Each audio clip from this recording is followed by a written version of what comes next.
समादरणीय धार्मिक सज्जन वृंद, वंदनीय मातृशक्ति।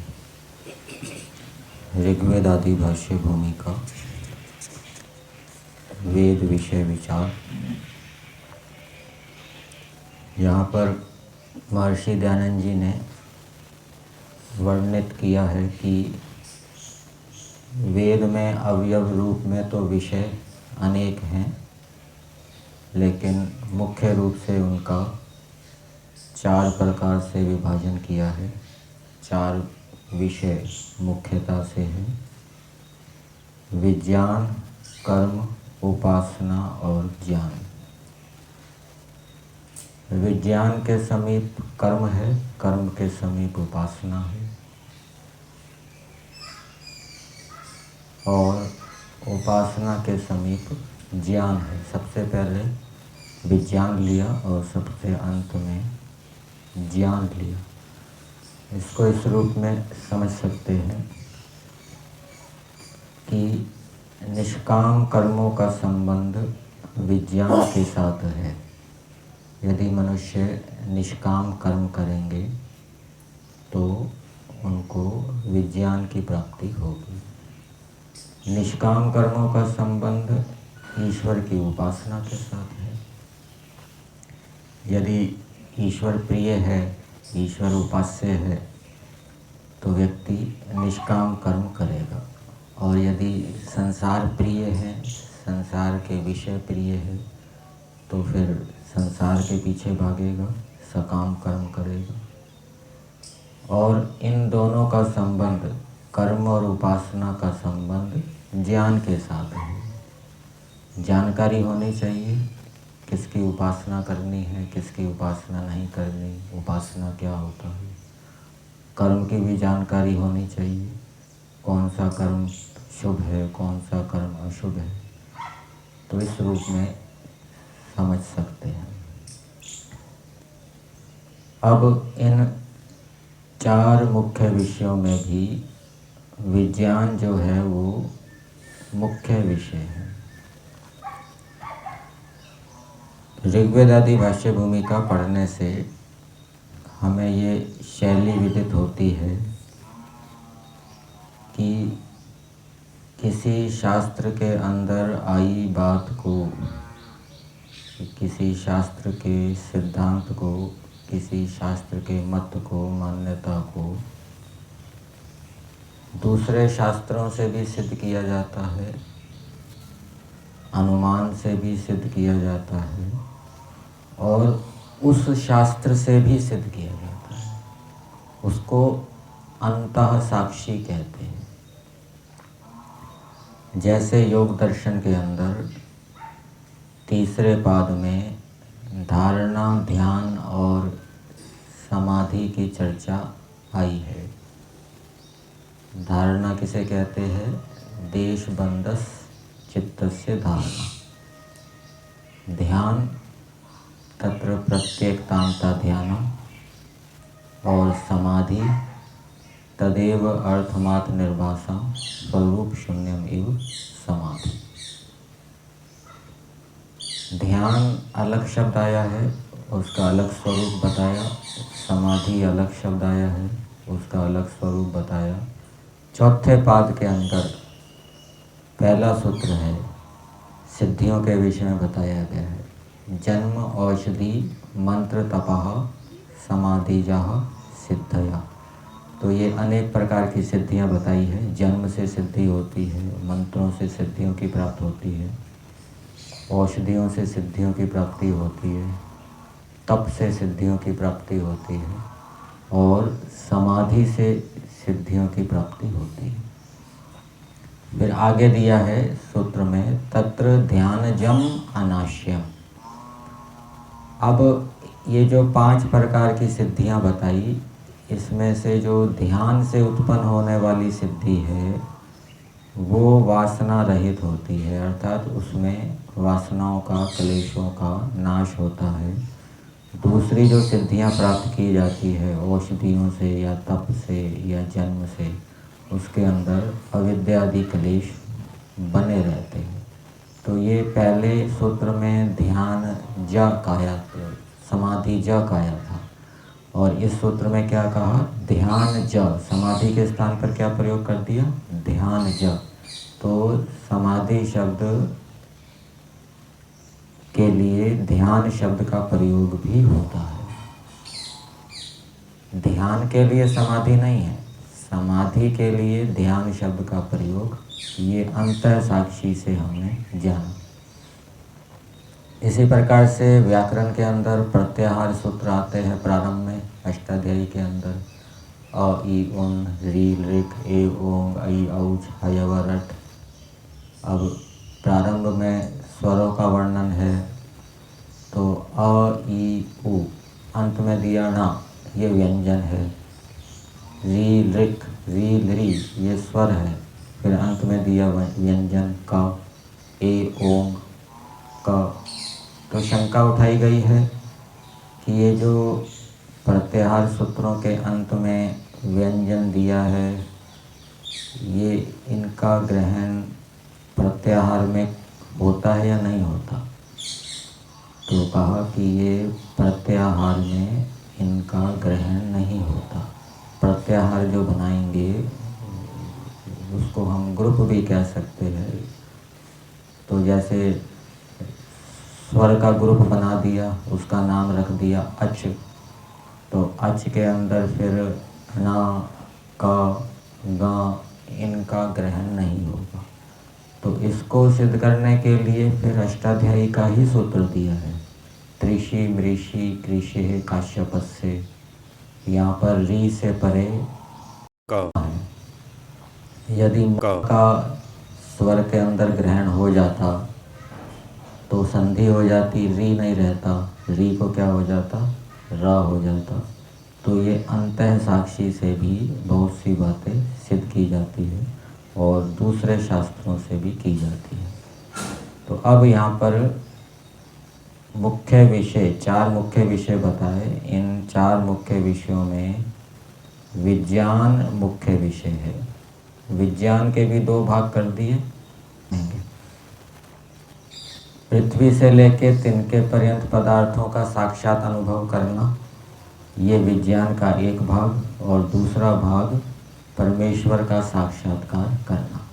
अब ये जो विज्ञान के 2 भाग किए हैं, इसमें से भी परमेश्वर का जो अनुभव करना है, परमेश्वर का साक्षात्कार करना है, ये मुख्य है, ये वेद का मुख्य विषय है। परमेश्वर चाहता है कि मनुष्य मेरे गुण कर्म स्वभावों का अनुभव करें।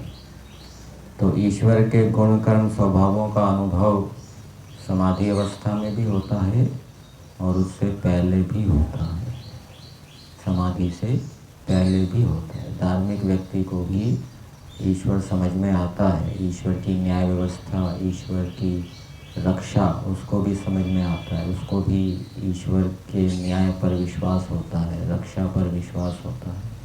तो ईश्वर का अनुभव करना वेदों का मुख्य विषय है कि मनुष्य ईश्वर का अनुभव करें। तो ईश्वर का अनुभव करने से क्या होगा? ईश्वर के गुण कर्म स्वभावों का अनुभव करें तो क्या होगा? मनुष्य अनेक प्रकार के क्लेशों से बच जाएगा।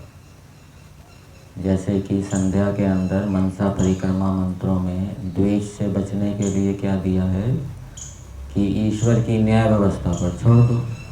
तो ईश्वर की न्याय व्यवस्था, ईश्वर न्यायकारी है, ईश्वर का ये गुण समझ में आएगा, अनुभव में आएगा, तो फिर व्यक्ति किसी से द्वेष नहीं करेगा। तो ये ईश्वर का अनुभव करने से लाभ होता है, व्यक्ति क्लेशों से बच जाता है और क्लेशों से बच जाने से उसका जीवन सुखी होगा। और मन के अंदर क्लेश बने हुए हैं तो सुख शांति कहाँ मिलेगी। और दूसरा लाभ क्या होता है ईश्वर का अनुभव करने से? ईश्वर का अनुभव करने से ईश्वर में प्रीति होती है, प्रेम होता है, और फिर जब प्रेम होने से वो ईश्वर की आज्ञा का पालन करेगा प्रेम पूर्वक, तो धीरे धीरे आत्मा का ज्ञान बढ़ता रहेगा, उन्नति होती रहेगी, मोक्ष की ओर उसकी गति होती जाएगी। तो परमेश्वर चाहता है कि मनुष्य संसार के अंदर जीते हुए क्लेशों से बचें और उनकी दिन प्रतिदिन उन्नति होती रहे, ज्ञान बढ़ता रहे, मोक्ष की ओर बढ़ते रहे। इसलिए परमेश्वर ने वेदों के अंदर बताया कि मेरा साक्षात्कार करो, मेरा अनुभव करो, मेरे गुण कर्म स्वभावों का अनुभव करो। तो अब ये जो ईश्वर का अनुभव करना है, इसको सबसे मुख्य कहा। इसको सिद्ध करने के लिए दूसरे शास्त्रों के प्रमाण भी दिए हैं और वेद का प्रमाण भी दिया है। और जैसे कि हमने पहले भी पढ़ा था, दूसरे शास्त्रों के जो प्रमाण हैं वो साक्षी के रूप में है। यहाँ पहला कठोपनिषद का प्रमाण दिया है। सर्वे वेदा यत् पदम आमनन्ति तपांसि सर्वाणि च यद् वदन्ति यत् इच्छन्तो ब्रह्मचर्यं चरन्ति तत्ते पदम संग्रहेण ब्रवीमि ओम इति एतत्। आगे के जो 3 प्रमाण दिए हैं, योग दर्शन के, यजुर्वेद के और तैत्तिरीय आरण्यक के, तस्य वाचकः प्रणवः ओम खम ब्रह्म ओम इति ब्रह्म, ये इसी कठोपनिषद के प्रमाण के साथ ही जुड़े हुए हैं, क्योंकि इस प्रमाण के अंदर ओम शब्द आया है। तो ओम शब्द का वाच्य क्या है, नामी क्या है, उसको बताने के लिए दूसरे शास्त्रों के 3 प्रमाण दिए हैं। तो इस श्लोक के अंदर दिया है, इसका अर्थ करते हुए महर्षि दयानंद जी लिखते हैं,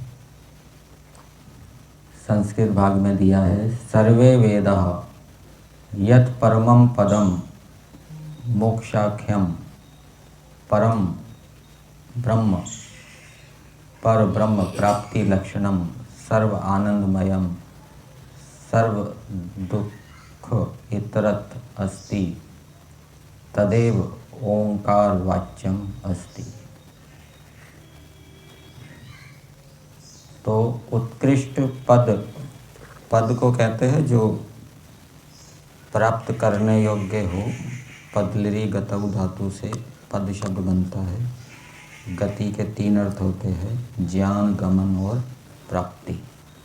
तो जो प्राप्त करने योग्य उत्कृष्ट है वो क्या है, मोक्ष नामक है।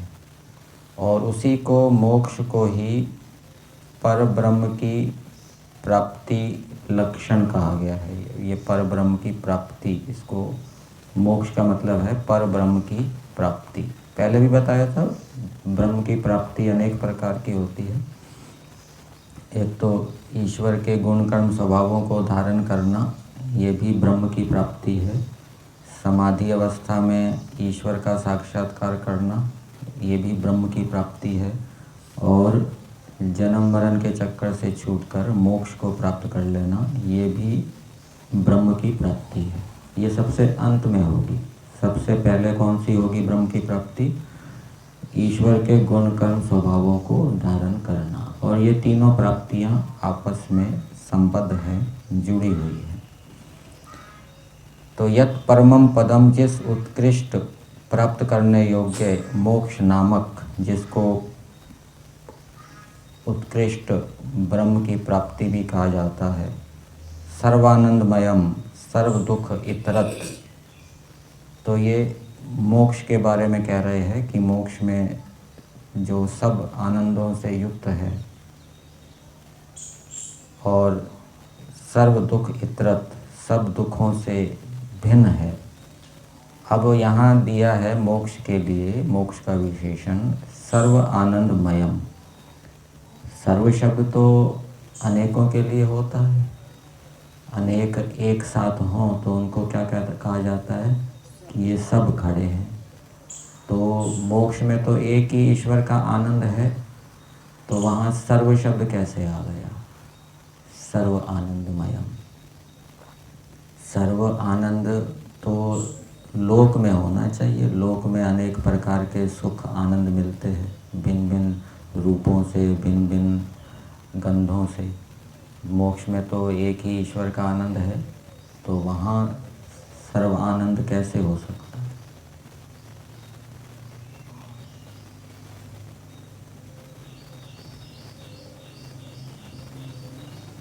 तो इसको इस रूप में समझ सकते हैं कि मोक्ष के अंदर भी जीवात्मा जिस जिस विषय को जानना चाहेगा वो जान सकता है।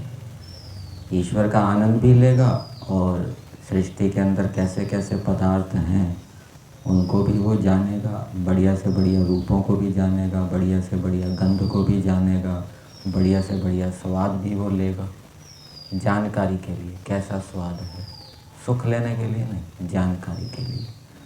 तो इस रूप में हम समझ सकते हैं। तो सर्वानंदमयम सर्व दुख इतरत, और जो सब दुखों से भिन्न है। तो सब दुख तो होते नहीं, वहाँ संसार के अंदर सब दुख होते हैं, उनका विभाग किया गया है।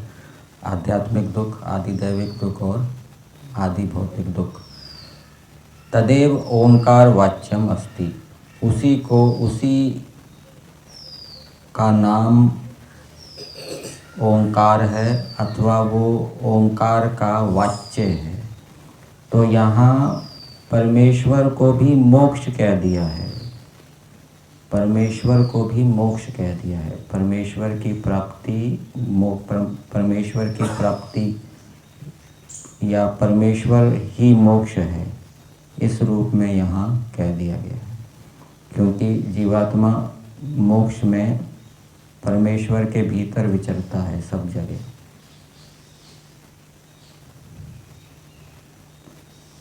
फिर आगे दिया है तस्य ईश्वरस्य प्रणव ओंकारो वाचको अस्ति, उस ईश्वर का ओंकार जो है वो वाचक है। वाच्य क्या है? ईश्वर है। इसका हिंदी भाग में देखते हैं।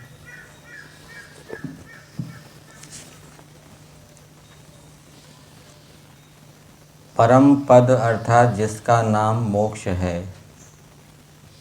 अब यहाँ परम पद से मोक्ष को ले रहे हैं, मोक्षाख्यम, जिसमें पर ब्रह्म को प्राप्त होके सदा सुख में ही रहना है। यहाँ ठीक है, तो जिसमें पर ब्रह्म की प्राप्ति होती है, मोक्ष का लक्षण कर दिया। मोक्ष का लक्षण क्या है? पर ब्रह्म की प्राप्ति। और पर ब्रह्म की प्राप्ति का मतलब है प्रकृति के बंधन से छूट के ईश्वर में ही रहना, प्रकृति के साथ बंधन के रूप में संपर्क ना होना, जो सब आनंदों से युक्त, सब दुखों से रहित और सर्वशक्तिमान पर ब्रह्म है। अब यहाँ जो आगे दिया है, ये जो सब आनंदों से युक्त, सब दुखों से रहित और सर्वशक्तिमान, अब ये विशेषण पर ब्रह्म के किए गए हैं। जो सब आनंदों से युक्त, सब दुखों से रहित और सर्वशक्तिमान है।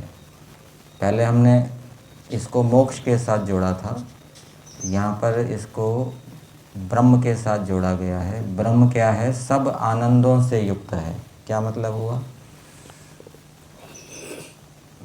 ब्रह्म सभी आनंदों को, सभी प्रकार के आनंद देने वाले पदार्थों को उत्पन्न करता है।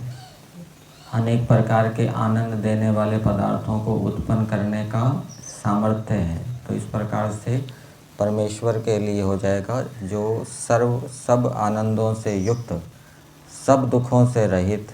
ठीक है, ये भी परमेश्वर के लिए हो जाएगा। परमेश्वर कभी कोई दुख नहीं होता। और सर्वशक्तिमान पर ब्रह्म है, जिसके नाम ओम आदि हैं, उसी में सब वेदों का मुख्य तात्पर्य है। तो ईश्वर में वेदों का मुख्य तात्पर्य है ईश्वर की प्राप्ति करना। तो ये कठोपनिषद से सिद्ध किया है कि ईश्वर की प्राप्ति, यहाँ पर पूर्ण प्राप्ति की बात आई है। शरीर को छोड़ के ईश्वर को प्राप्त करना, ये इस श्लोक के अंदर बताया है। और ऊपर जो दिया था तत्रपि ईश्वर अनुभवो मुख्यो अस्ति, वहाँ पर दिया था कि ईश्वर का अनुभव करना मुख्य है, ये वेद का तात्पर्य है। तो ये जो पूर्ण प्राप्ति इसको कह सकते हैं, सब शरीरों से छूटकर ईश्वर को प्राप्त करना, ये भी ईश्वर के अनुभव के बिना नहीं होगी। इसलिए उसका भी ग्रहण किया है ऊपर कि ईश्वर का साक्षात्कार करना मुख्य है। और फिर इस श्लोक के अंदर क्या दिया, मोक्ष को प्राप्त करना, ये वेदों का मुख्य तात्पर्य है। अर्थात वेद या ईश्वर ये चाहता है कि जीवात्मा मोक्ष को प्राप्त करें। फिर आगे दिया है, तपांसी सर्वाणि च यद वदन्ति तदेव परम ब्रह्म सर्वे वेदा आमनन्ति आसमन्तात् अभ्यस्यन्ति मुख्यतया प्रतिपादयन्ति। ये इसका अर्थ किया है, सर्वे वेदा यत् पदम आमनन्ति। तो सब वेद जिस पद का आमनन्ति का अर्थ किया है, मुख्य रूप से जिसका प्रतिपादन करते हैं। और वेदों के अंदर साक्षात भी ईश्वर का वर्णन है और परंपरा से भी वर्णन है, लेकिन मुख्य रूप से वर्णन है। और बाकी पदार्थों का जो वर्णन है वो गौण रूप से है। तपांसी इसका अर्थ दिया है, सत्य धर्म अनुष्ठानानि तपांसी अपि तद अभ्यास पराणी एव संति। और जो सत्य धर्म का अनुष्ठान किया जाता है वो भी ईश्वर की प्राप्ति के लिए किया जाता है। जो ऋषि मुनि लोग अनेक प्रकार की तपस्याएं करते हैं, इसलिए करते हैं कि उन्हें ईश्वर का अनुभव हो, ईश्वर के गुण कर्म स्वभावों का अनुभव हो, जिससे कि वो क्लेशों से बचें, उनका जीवन सुखी हो और वो धीरे धीरे मोक्ष की ओर बढ़ें। फिर यद इच्छन्तो ब्रह्मचर्यम चरन्ति, और जिसकी इच्छा करते हुए वो ब्रह्मचर्य का अनुष्ठान करते हैं, ये उपलक्षण के रूप में दिया है। इससे और भी सत्य, अहिंसा, अपरिग्रह आदि का भी ग्रहण हो जाएगा। और यहाँ पर दिया है, ब्रह्मचर्य गृहस्थ वानप्रस्थ संन्यास आश्रम आचरणानि सर्वाणि तदेव आमनन्ति ब्रह्म प्राप्ति अभ्यास पराणि संति। तो यहाँ ब्रह्मचर्य का उपलक्षण आश्रम के रूप में ले लिया है, उसके रूप में भी ले सकते हैं। तो 4 आश्रमों का अनुष्ठान भी मनुष्य किस लिए करते हैं, ब्रह्म की प्राप्ति के लिए करते हैं। यद ब्रह्म इच्छन्तो विद्वांसः तस्मिन् अध्यासमाना वदन्ति उपदिशन्ति च। और जिस ब्रह्म को चाहते हुए विद्वान लोग उसका ध्यान करते हैं, उपदेश करते हैं। हे नचिकेतः अहम यमो यद ईदृशं पदम अस्ति तत् एतत् ते तुभ्यं संग्रहेण संक्षेपेण ब्रवीमि। तो नचिकेता को यमाचार्य ईश्वर के विषय में बता रहे हैं संक्षेप में। तो इससे ये भी संकेत है कि ईश्वर का ज्ञान करना चाहिए और ईश्वर का ज्ञान करके दूसरे योग्य पात्रों को भी ईश्वर के बारे में बताना चाहिए, जिससे कि वो भी ईश्वर को जानकर दुखों से छूटें और सुख को प्राप्त करें। हिंदी भाग में इसका अर्थ दिया है,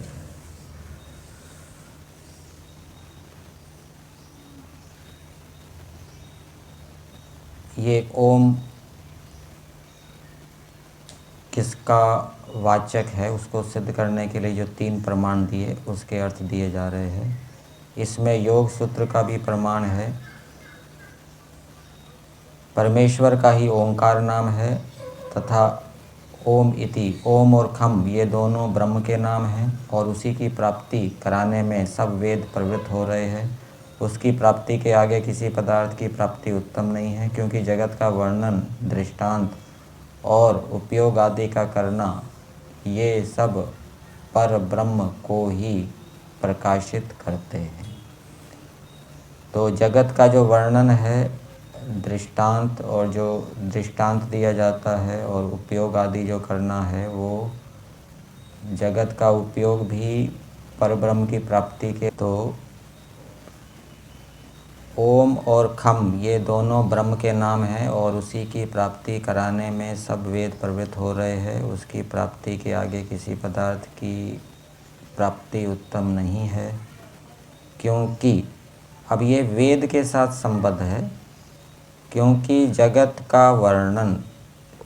का जो वर्णन किया है वेदों के अंदर, वो किस लिए किया है? सृष्टि का वर्णन किस लिए किया है? सृष्टि के गुण कर्म स्वभावों का वर्णन किस लिए किया है? जिससे कि वो मनुष्य उन गुण कर्म स्वभावों को जानकर ईश्वर की आज्ञा के साथ उनको जोड़ते हुए उनका उपयोग करें।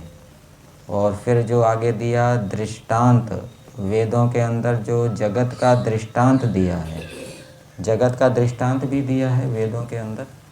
जैसे ईश्वर को समझाने के लिए ये इस मंत्र में आता है, वेदाहमेतं पुरुषम महांतम आदित्य वर्णम तमसः परस्तात्, कि परमेश्वर कैसा है? सूर्य के समान है। और भी अनेक दृष्टांत आपको जगत के वेद मंत्रों के अंदर मिलेंगे। तो वो ईश्वर को समझाने के लिए है, अथवा आत्मा को समझाने के लिए, अथवा जगत को समझाने के लिए भी हो सकते हैं। और वो इसलिए है कि ईश्वर जीव और जगत को समझकर, उनके गुण कर्म स्वभावों को जानकर, फिर उनका धर्म पूर्वक उपयोग करते हुए मोक्ष की ओर बढ़ें।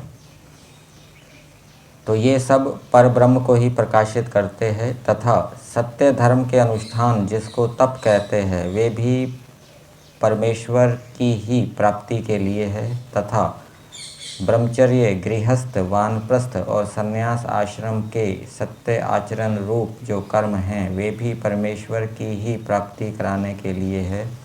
जिस ब्रह्म की प्राप्ति की इच्छा करके विद्वान लोग प्रयत्न और उसी का उपदेश भी करते हैं।